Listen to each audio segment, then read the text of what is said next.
Okay, so... Oh my, I don't know how loud to talk. Right, so, hello. If you're watching this, I'm assuming you're very new to bikes, or you're bored, or you're about to take a CBT, I don't know. This video is basically gonna be me trying my best to teach you how to ride a manual bike, like from scratch. I don't know if you can see this. I have a very sketchy setup right now. So my camera is on my helmet. I don't have enough like extension arms, so it's sort of like pointing down and to the left, I think.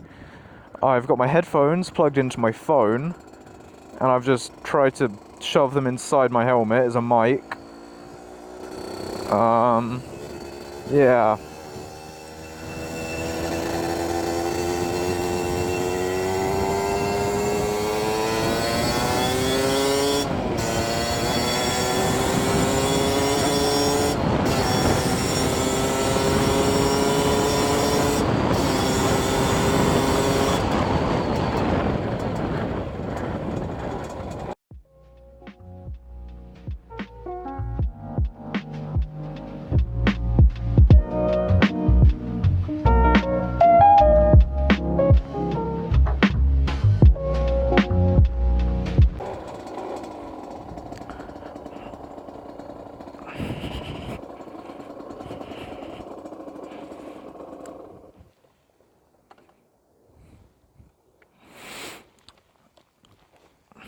Right, so first things first, here's the bike. Yours will probably look different, but bikes are all pretty much the same, unless you get like a twist and go, but this is for geared bikes, so yeah. So, on a car, yeah, you have 3 pedals, right? I don't know where I'm going, right, so on a bike, this is your throttle, you twist that back, that's your forward, so in a car that'd be your right foot pedal. Bikes have front and back brakes, which are separate, so got your front brake, wait, where is it? Front brake there, and on my bike, the back brake is on the right side, so it's there. So this is your front brake, and this down here is your back brake.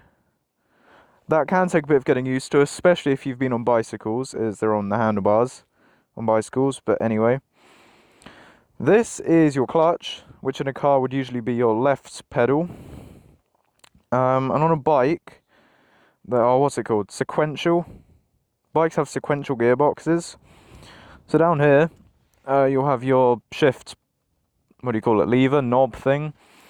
So depending on how many gears your bike has, mine has 6, so it's in neutral at the moment.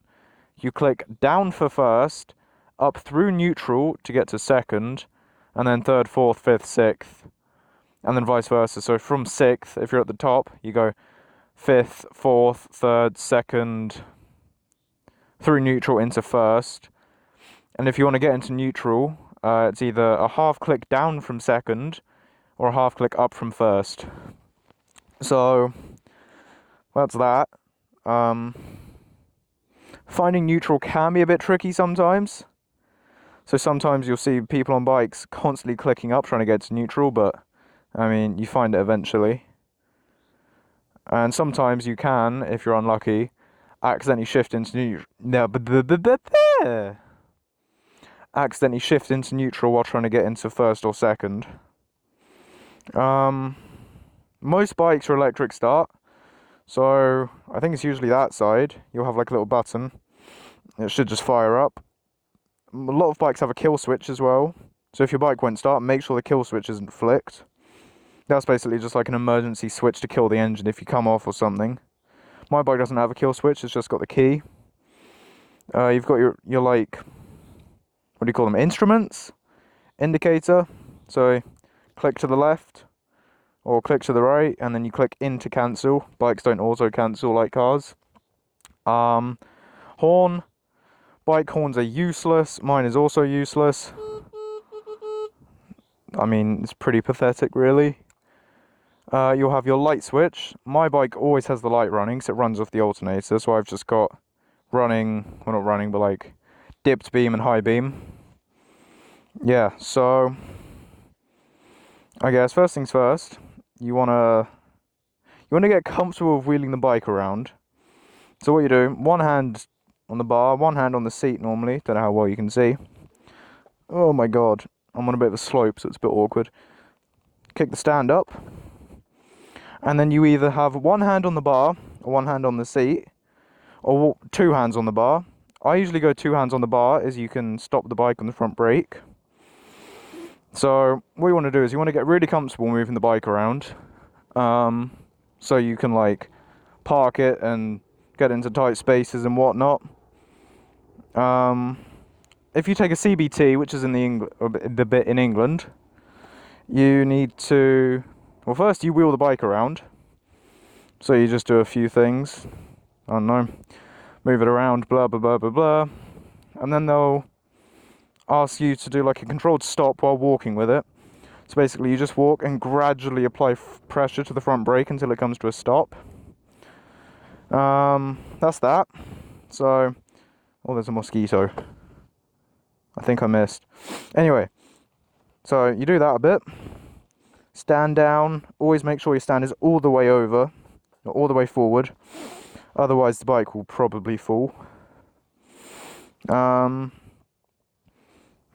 This road should be fairly quiet.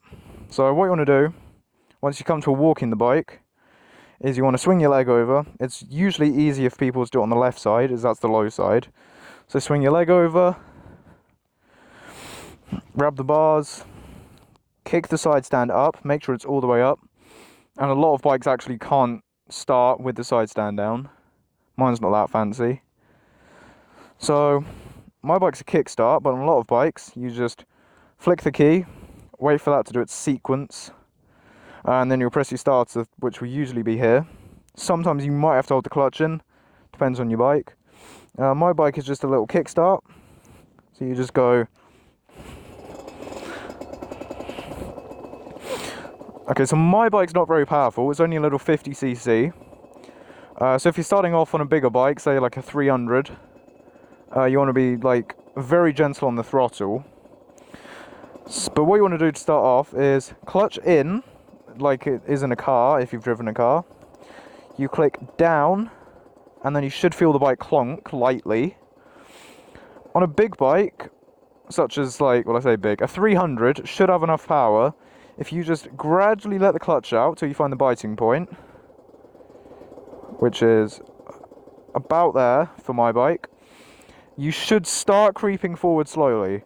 My bike being a 50cc doesn't have enough power for that, so I have to add a little bit of throttle to get moving. You might have to do that as well.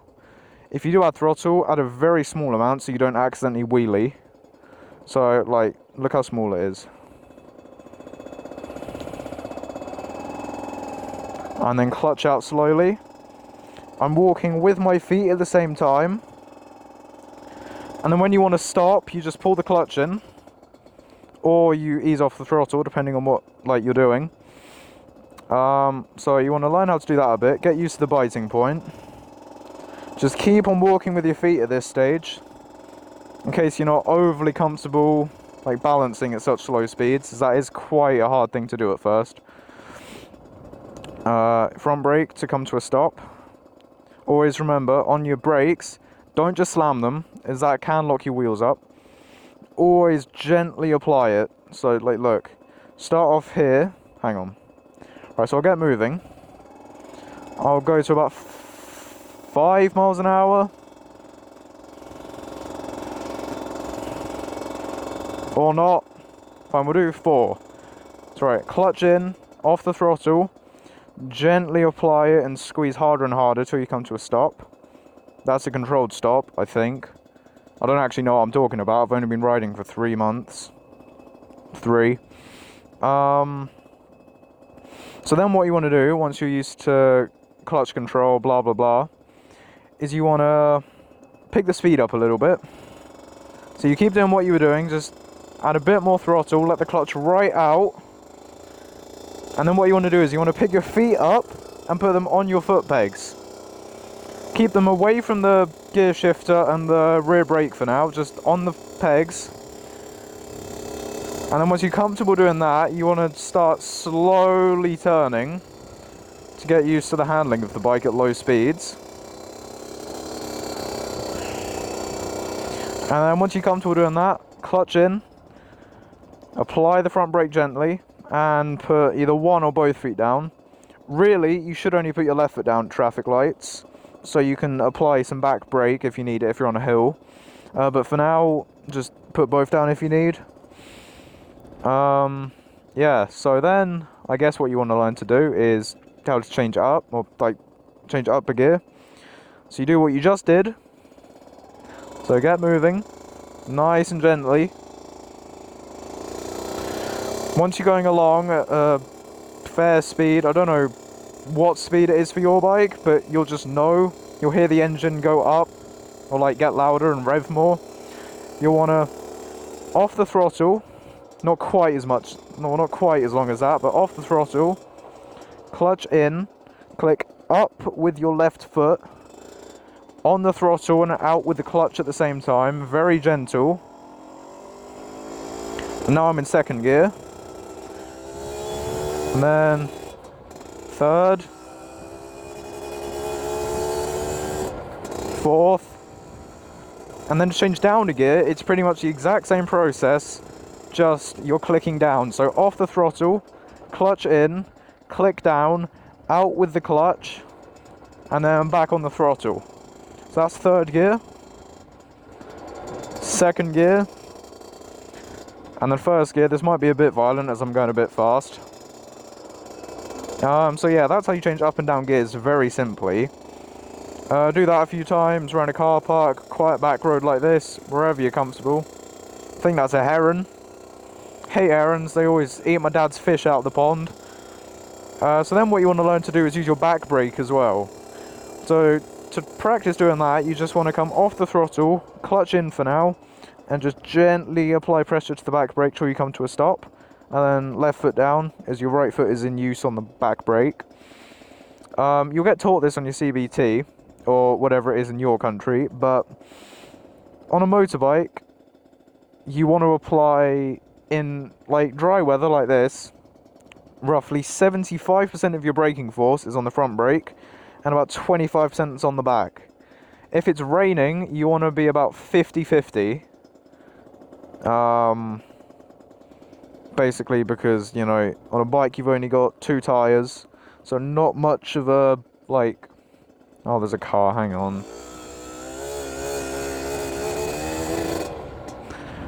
Oh yeah, that's it. I've clicked into neutral there. That was deliberate, but once you get used to it, you can go into neutral nice and easily. So... yeah, you want to learn how to use your back brake. In wet conditions, it's 50-50. That is because, you know, bikes don't have anywhere near as much traction as cars, because you've only got, like, 2, what do you call it, like, contact surfaces, whereas on a car you've got 4, obviously. Plus on a car it's a lot wider than a bike. As bikes are round, it's actually a very small bit of, like, tyre that touches the road, if that makes any sense. But anyway, so do that a few times, get comfortable with the bike. Just be very gentle on the throttle at first, then once you're done, flick the key. You do have a kill switch, probably, but you're not supposed to use that too much as it can wear out, so always kill your bike on the key unless it's an emergency. I'm on a bit of a hill here, so my bike might fall over. We'll see. Oh. No, we're good.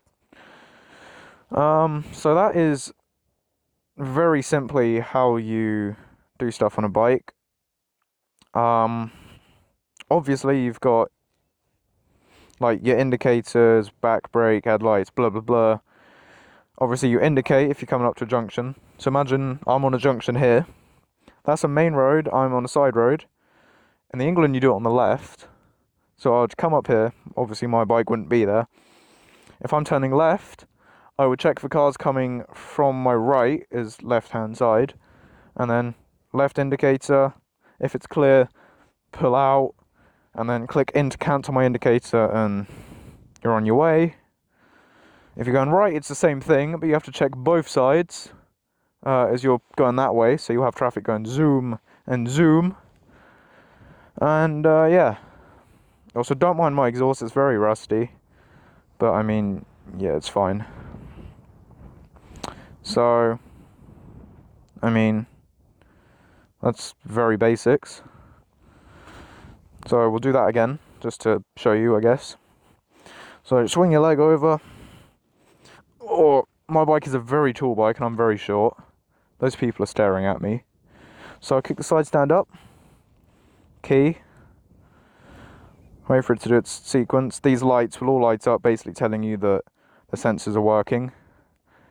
If you have any of the lights stay on, you could just have low fuel. It could just be a neutral light if your bike has one of those. Mine doesn't. Or it could be that you need to change your oil, you're low on oil, engine needs a service, you know, etc. Check your manual. So I'll clutch in. You don't need to, but it's always good practice, I think, in case you are in gear, so you don't jump forward. And then I kick. You might have a like push start. I don't know.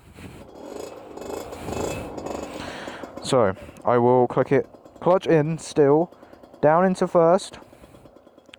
I'm going to go right, so I'm going to indicate. Check behind me. There's no traffic. Slowly creep out as this is a blind like road. Check again.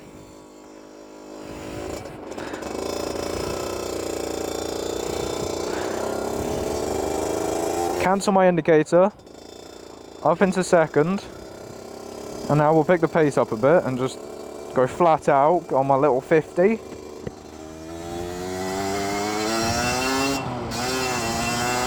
Oh my god, that bird. I hate birds.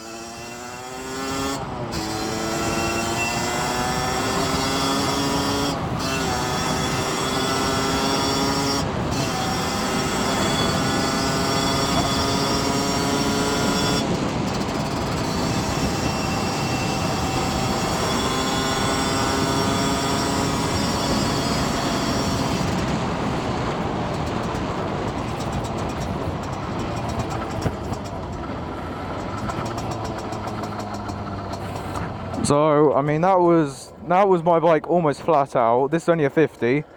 Your bike will most likely be faster than this. My top speed on this is about 48.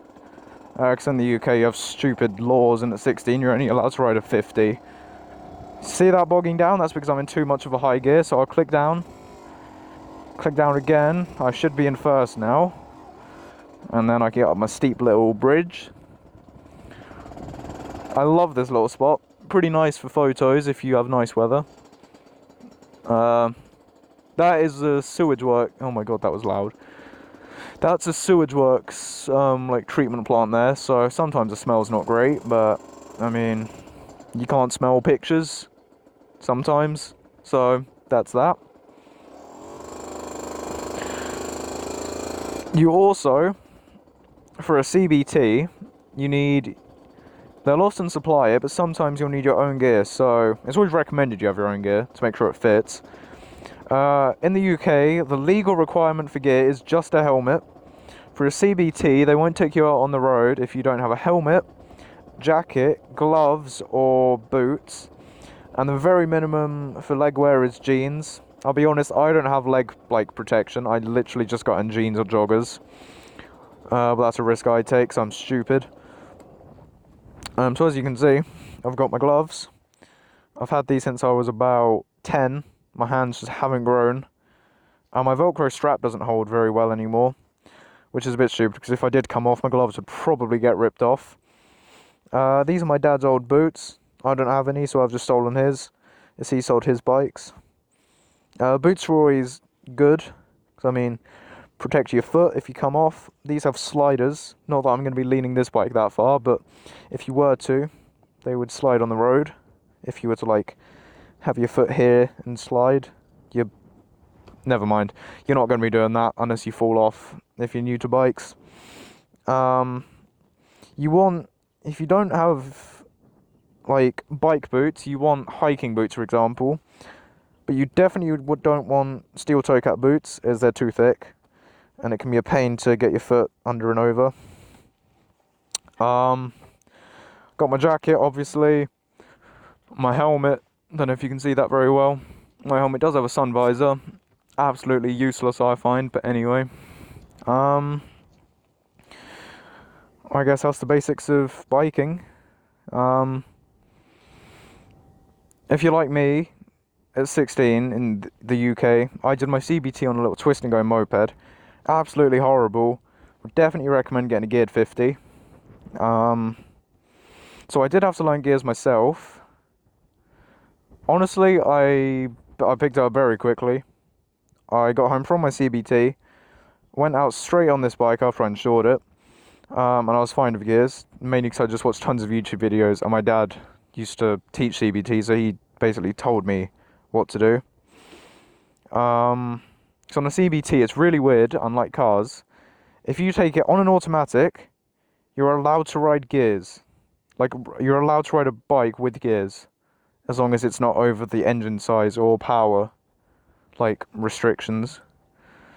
So yeah, this video might help you if you're one of those people. My nice wonky front mud guard. But yeah, I don't know what I'm saying really. That's that.